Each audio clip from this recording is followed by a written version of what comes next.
Putting down a deposit on plastic, an incentive lawmakers hope will keep litter off the roads. Plus, keeping the Grand Prix of St. Pete safe for drivers and spectators. A look at track conditions. 10 News at 5 starts now.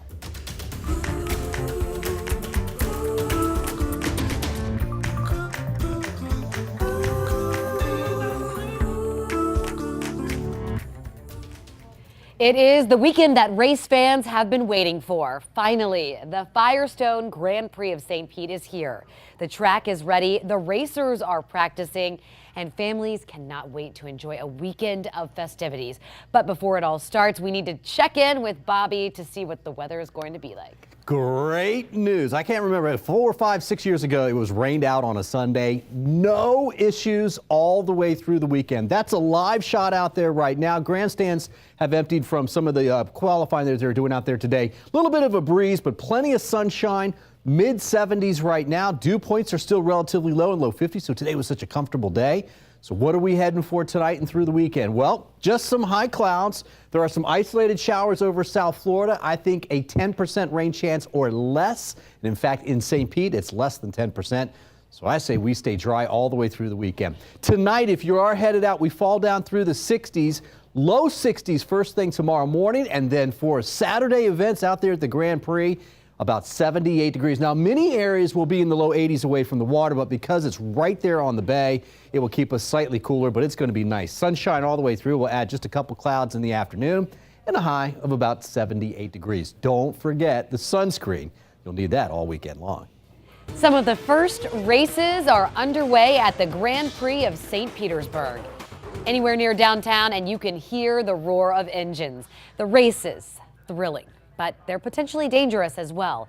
Remember this video that was taken just last year as a Formula 3 race car, you see it, went flying over the safety barriers. 10 News reporter Eric Glasser is live for us in St. Pete tonight. And Eric, ever since this video right here, ever since this crash happened, you've been asking race officials whether they've made changes in the race course layout. So what are you hearing from them? Well, officials with the race tell me, Courtney, that the overseeing entity, the organization that oversees IndyCar racing, has come out here, taken a look at the course, and despite what you saw in that video from that race in China, they decided that the layout of this course was safe as it was. One of the big justifications for that, I was told by racers and organizers, was that the chances of that happening again, where you see a car take off like that, are exceedingly slim. And then today, on the very first day of racing here, it happened. I didn't expect anything that crazy to happen, really. Exclusive video shot by race fan Zach Bloom near the starting line during an afternoon race. Watch as one of the cars clips another and goes airborne. A mid-air 360. It got a little sketchy because it got sandwiched in between two cars, and I guess the wheels caught up with each other and then just went up, flipped like 2-3 times. In this case, the race car lands on the track, but it's a reminder of that Formula 3 wreck in China this past November. That car went airborne, flying through a safety barrier, injuring the driver and a photographer. If there is an area of particular concern, people familiar with the course tell me it would be right here in turn number 10. That is where the cars gain a tremendous amount of speed on a straightaway. And as they make that turn, they are literally just feet away from hundreds of race fans.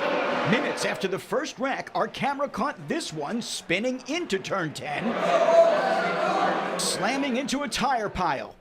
Everybody jumped back. Some people turned away. They weren't sure. He wasn't hurt. Steve Nairn was right there. He and others say it was jolting, even on the so-called safe side of the barrier. You know, it's concerning, but it's races.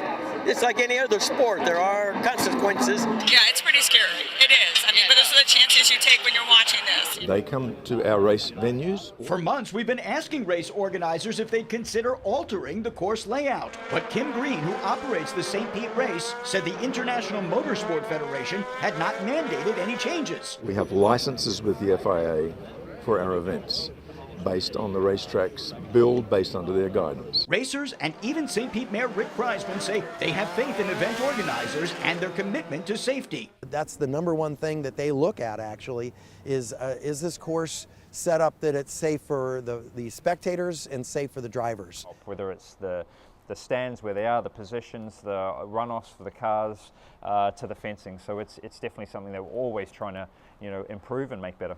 But in one of the very first races, an airborne incident certainly raises concerns. What was thought so unlikely, now an unquestionable risk.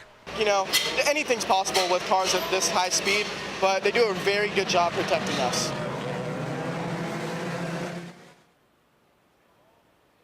Still, one of the things to keep in mind is that as fast as those cars were going today, they go even faster during the main races. The big Indy cars can travel at sizable speeds that are even greater than that.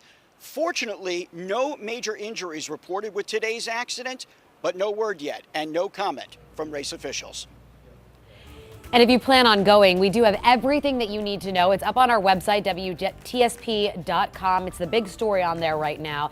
Inside, you'll find where you can park, where the entry gates are located. If you don't plan on heading to the race, we also have a list of road closures.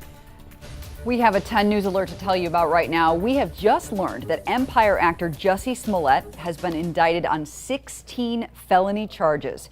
He was accused of being the victim of a racially motivated attack. He has already been charged with one felony count of filing a false police report. Again, he is being charged with 16 additional felonies on top of that. First responders can rest a little easier today. Sarasota police believe they have the man who shot at paramedics during a service call, a fake 911 call used as a trap. 10 News reporter Isabel Mascareñas explains why police say the man who stepped up to help solve the crime was the one responsible. Tyron Young was eager to step forward as a witness in January. He pointed the finger at his juvenile nephew. But today, he wouldn't show his face at his first appearance, charged with shooting at 2 Sarasota County paramedics. He was shooting at them in their direction. I don't believe he was just doing it to scare them. I believe he was trying to hurt them. Police say Young lured paramedics to this home on Goodrich Avenue using a fake 911 call that came through as a robocall. Help, I need help. My address is 2932 Goodrich Avenue, Sarasota, Florida, 34234. Please send help. I fell really hard. I believe it was calculated. There was a previous call, a similar call from this location. Chief Bernadette DePino says Young did a trial run in November and made an automated 911 call to the same street, which he lives on with his grandparents. I'm just shocked because his grandparents do some.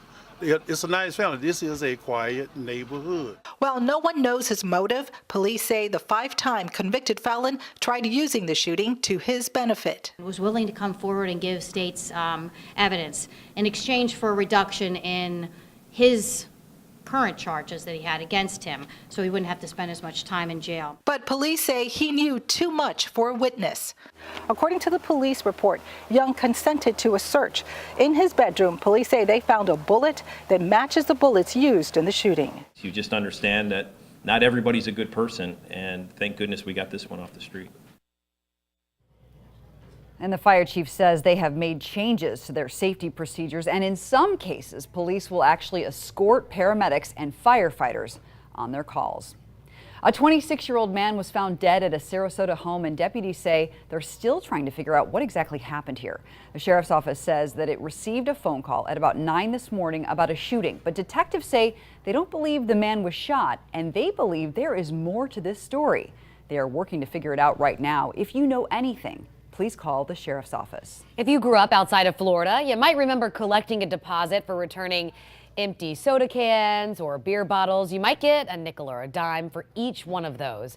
10 states employ what are often called bottle bills or deposit laws. Florida could soon join. Legislation pending in Tallahassee would create a similar system. Consumers would pay a 20-cent or a 30-cent deposit on plastic, glass, and aluminum containers between 6 ounces and a gallon. That is substantially more than the 5 to 15 cents charged in other states. There's a push by a state lawmaker to move the capital from Tallahassee to Orlando. Yep, State Senator Kevin Rader says he plans to introduce a bill to look at the costs and the impact of doing that. The Boca Raton lawmaker says he thinks it would be smart because of several factors, including ease and cost of travel for all lawmakers. Tallahassee became the capital in 1824. The senator says the state has grown exponentially since. Right now, President Trump has wrapped up a tour of the tornado damage in Alabama. The president and the First Lady, Melania Trump, landed at Lawson Army Airfield at Fort Benning just a few hours ago. One of their first stops was Lee County, an area hit hardest by the storm. The president and the First Lady walked through areas where homes were reduced to rubble. He met with survivors and volunteers working on the relief efforts there. President Trump says he was stunned by the damage and grateful for the federal and state response. We saw things that you wouldn't believe. Here it is. We saw the same thing. Catherine's done an incredible job, and the governor's done an incredible job. The tornadoes last week killed at least 23 people and injured dozens more. Former Army intelligence analyst Chelsea Manning is in jail for refusing to testify to a Virginia grand jury investigating WikiLeaks. A U.S. district judge ordered her to jail this morning during a brief hearing. Manning told them she has no intentions of testifying to the grand jury because she says she objects to the secrecy of the process and says she already revealed everything she knows during her court-martial. R. Kelly could be released from jail soon. You're taking a live look outside of the Cook County Jail in Chicago. You can see the cameras ready there awaiting his release. Crowds have been gathering to see the Grammy winner walk out. He was put in jail on Wednesday for failing to pay $161,000 in back child support. Mr. Kelly is a sociopath who has preyed on young girls for decades, who has lied to their parents and those around them in an effort to further his deviant sexual behavior. That is Michael Avenatti, the attorney representing Angelo Clary, the father of Azriel, one of R. Kelly's live-in girlfriends. Angelo says he believes that R. Kelly should rot in jail, especially watching the shell of his daughter acting, quote, disrespectful and robotic. This man is a virtuous liar, and to take kids, and I understand his method of taking kids because they development, and you with a man of power and treat people like trash around them and make them feel like they're queens, and you know, you roll with me, I got the world under my fingers. That's what he do to children. He talking about kids at 17. And we could learn more about his daughter and R. Kelly tonight. There will be a special with Gayle King starting at 8 p.m. right here on CBS. Celebrating women of all ages, the moves they are making so everyone, everywhere, can have an equal shot at making their mark. It's time to feel whole with Advent Health. To learn more, visit adventhealth.com. Ashley Home Store's Best of the Best mattress event is in its final week. Get 0% interest for 72 months on. And warm, 83 to about 85 degrees almost every day next week. There is another chance for rain, not until next Saturday. That's the best chance, and some cooler air. So we're going to be warm all the way through Friday. On this International Women's Day, it is all about equality. Players for the U.S. women's national soccer team filed a federal gender discrimination lawsuit seeking the same pay as their male counterparts. It is a class action lawsuit filed against the U.S. Soccer Federation alleging gender-based discrimination. All 28 members of the current national team joined that lawsuit. The request comes just 3 months before the team defends its title at the Women's World Cup.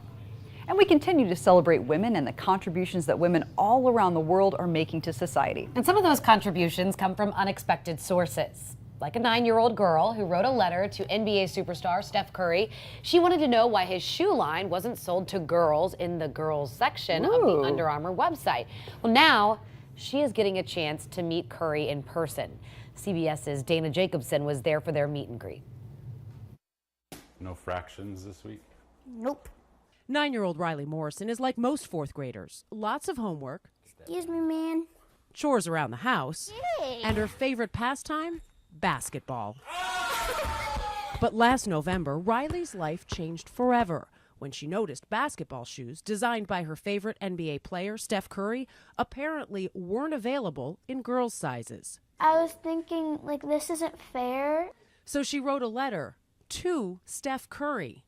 I hope you can work with Under Armour to change this because girls want to rock the Curry 5s too. Yeah. Stuff on the windows. 3 months later, that letter is bringing Riley and her family to this Under Armour pop-up store in Oakland, home to Curry's Golden State Warriors. So proud of you. When you wrote that letter, what did you want to happen? I just wanted it to change because I didn't think it was fair. Did you expect to hear from him? No, I didn't expect it. Can I ask you a question? It turns out not only did Curry read the letter, but also it inspired him and Under Armour to change the way they market the shoes to girls. Yeah. But they didn't stop there. They invited Riley to design the artwork on the inside of the latest version of the Curry 6 shoe. I wanted to make sure she was a part of that, and so it's awesome to be here to see the entire story come full circle. It's 2 girls playing basketball and then encouraging words behind it. But I'll let you do the honors. Just pull straight down on that lock. It should be open. And now it's time for Riley to see firsthand what writing a simple letter can do. What's inside. It's cool. That's cool, right? Yeah. It's definitely built up my confidence. Before I wasn't very confident. I was really shy. So this definitely helped. How much pride do you take when you see that, knowing it's yours? Can you even describe what that's like? No, I can't. That's good. It means you did something special. Foot Locker specials. I grabbed that for you. Yeah. The timing of Riley getting her shoes is no coincidence. Later tonight, she'll wear these new kicks center court at the Warriors game on International Women's Day, standing right alongside her idol and one-time pen pal. I want, when I grow up, to be just like him. I just want to be able to do, well, at least be as good as he is. I got you. Aim hot.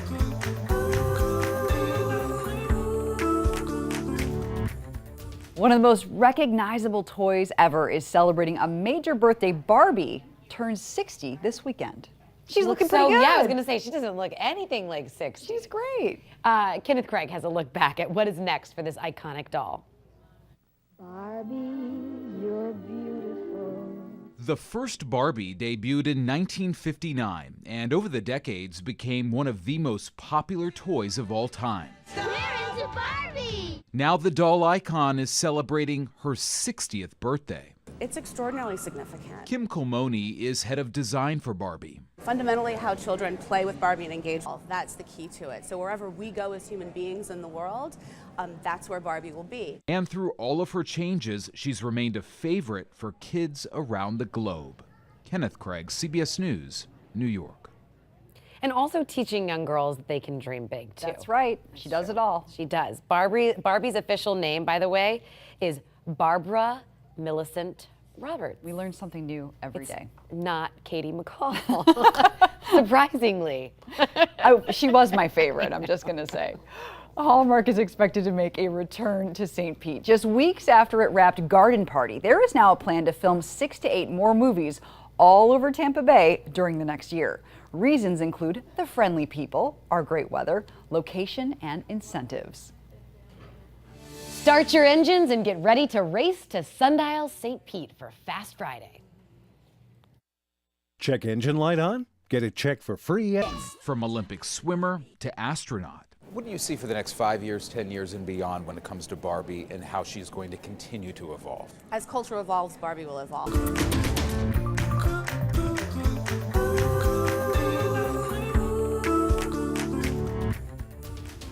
Forget First Friday, it is Fast Friday. It sure is. The city of St. Pete is celebrating the start of the Firestone Grand Prix. And 10 News reporter Eric Glasser is live downtown where fans are gearing up with excitement. Eric?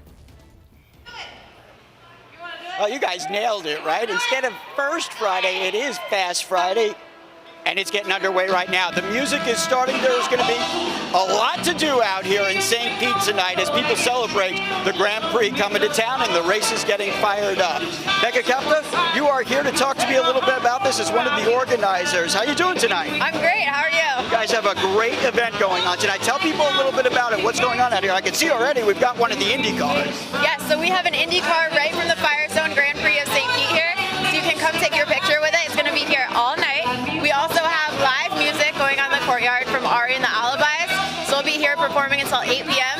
And we have a favorite in town, right? It's going to be the guy who won this race twice already in the last 2 years. He's a local, and he's probably favored to win this time, although winning 3 in a row would be difficult. Who is that? Sebastian Bourdais, IndyCar driver. He's going to be here tonight from 7 to 8 p.m. right over here. Come meet him. Come take your picture with him. He's our local hero. signing autographs out here, right? He's going to be able to meet with people, and then he's got some racing to do this weekend. Yes, absolutely. Everybody's pulling for him, obviously, the local favorite. But lots to do here, and if people get hungry, if they just want to listen to the music, come on down, right?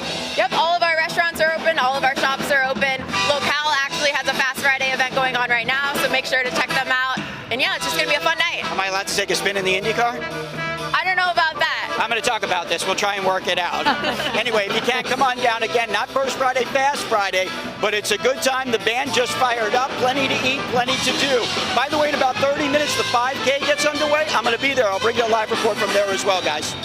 I would totally trust you, Eric Glasser, behind the wheel of that. Totally, absolutely. If you were planning to head down to the Sundial area to downtown St. Pete this weekend, we have everything you need to know to get around. You can find the gates, you can buy tickets. Everything is up on WTSP.com.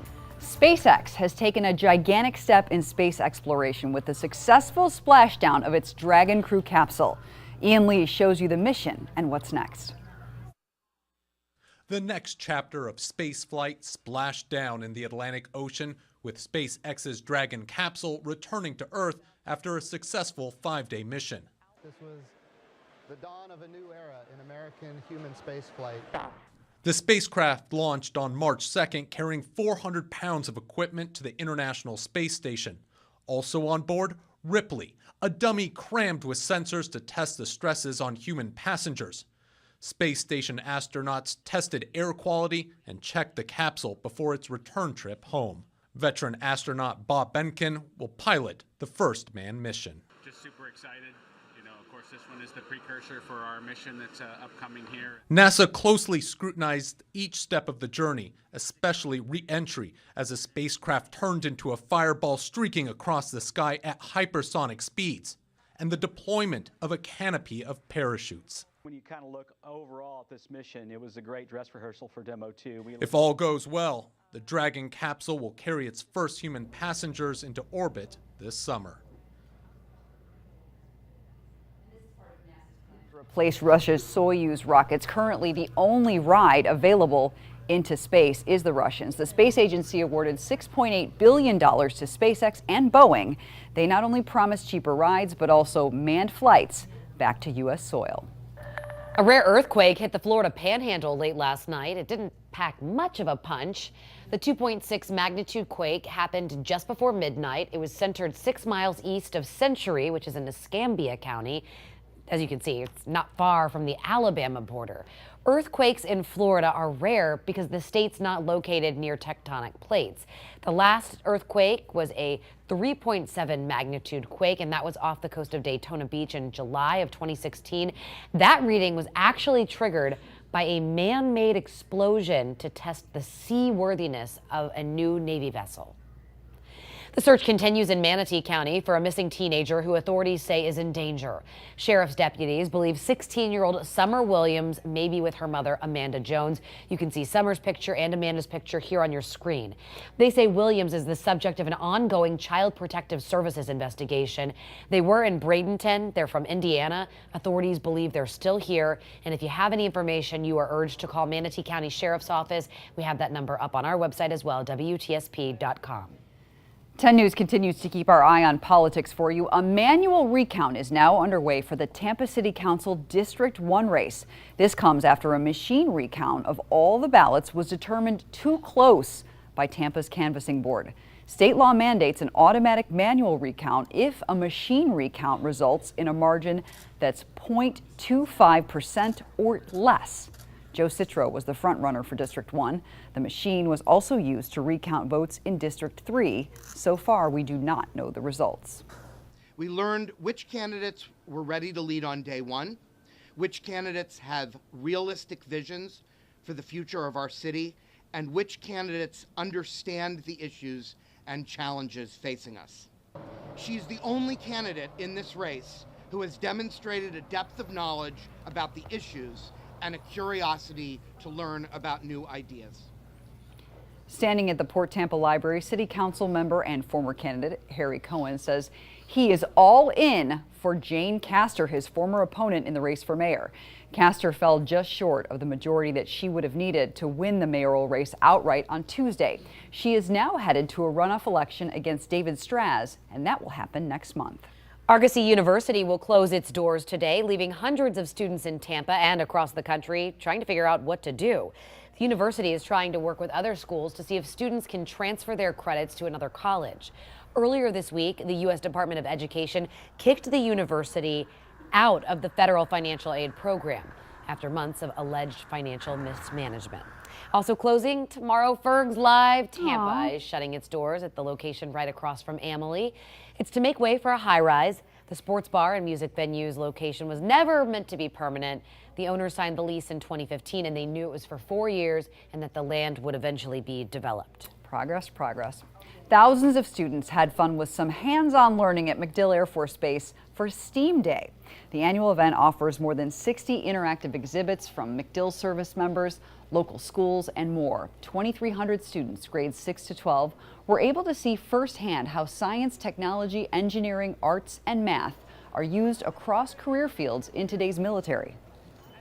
This is an incredible opportunity to show how what you're learning in the classroom in science and math can connect you to a real job out there in the future. And so students can see how they fly drones, how a jet engine is put together. They can talk to people who are doing these jobs every day and figure out, is this really right for me? Is this something, can I see myself doing this as a career?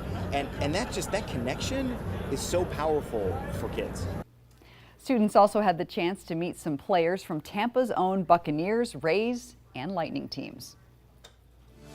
A remarkable show of love between Saturday's likely our best chance for rain between now and then. I don't have much rain in the forecast all the way through next week. Don't forget though, daylight saving time begins Sunday morning at 2 a.m. So before you go to bed, you push those clocks forward 1 hour. I'll need that reminder. We all want a love that lasts forever, right? One couple proves it can happen. An 82-year-old man proposed to his wife on one knee again after 63 years of marriage. Thanks to their granddaughter in Texas, that moment is shared with the entire world. Matt Howerton has the story. Last time it took him like 10 rings to answer, so. Listen closely. Hi, Grandpa. It's conversations like this that Christina von Schwartz can't get enough of. They're really just such amazing people. Like, I've never met anyone like them. Those two voices on the phone are Christina's grandparents, Donna and Carl von Schwartz, high school sweethearts, married in 1956, now in their 80s, inseparable ever since. They're definitely something to strive for in a relationship. And that, well, that's important. Because the last year hasn't been easy for Carl and Donna. The couple lives in Ohio, and since May, Donna has had open heart surgery, several strokes, and a brain bleed. Doctors even warned she may not have long to live. We had to say goodbye to our grandma like it was the last time, so it's definitely kind of hard. But that's what makes this photo so special. You see, Carl wanted to remind Donna that no matter what, through sickness and health, their love is a constant. Last week, he wheeled her into a JCPenney near Youngstown, bought her a brand new engagement ring, and got down on one knee all over again, 63 years later. It was great because it's a gal I've loved all my life. Back here in Texas, Christina shared the moment on Twitter, and no surprise. So I just thought, a few friends would see it, maybe 30 likes or something. It was liked over 25,000 times. It's as touching to everyone else as it is to us, and that they get that moment of recognition for how strong they really are. Grandparents are so great because they set such a good example. We love you. Love you too, sweetie. All right, talk to you later. And Christina's lucky. She gets to look up to this love story. We should all be that lucky. Sweet. I know, I love when you said my gal. My gal. It's That's the gal I've loved my whole life. Best gal out there, yeah. And 65 years together. Yeah. More than 65 years. Incredible. Wow. Hope we all get that. They're competing against some of the best in the world. You're going to meet.